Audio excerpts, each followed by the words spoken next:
বাবা কোথায়? পাশের বাড়ির মুখার্জি বাবুর শরীরটা একটু খারাপ হয়েছে, দেখতে গেছেন। পিউকে জিজ্ঞেস করেছে এত রাত্রি অব্দি কোথায় ছিল? জিজ্ঞেস করা কি আছে রে? হ্যাঁ, ও ও আমার অনুমতি নিয়ে গিয়েছিল।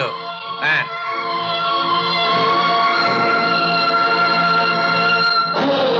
আমি কি জানতে পারি এত টাকা তুমি কোথায় পাচ্ছ? অকারণ কৌতূহল ভালো নয়। সত্যি কথা বলতে কি অরুণ, আমারও তোর এই চালচলন একদম ভালো লাগছে না।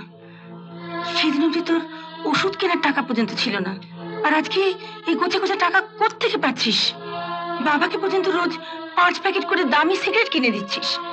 দাদা, আগে বাবা বিড়ি খেত, মাঝে মধ্যে আমি সিগারেট এনে দিতাম। এখন তুমি বাবাকে 555 খাওয়াচ্ছ। হ্যাঁ, আমরা ভালো থাকি তা তো তুই চাস না। তুই চাস আমরা সবসময় তোর কাছে হাত পেতে থাকি আর তোর বইয়ের গালমন্দ খাই। দাদা, আমি চাই না তুমি হাত পেতে থাকো, তবে তুমি যা শুরু করেছো ভবিষ্যতে হাত পেতেই থাকতে হবে, এটা বলে গেলাম।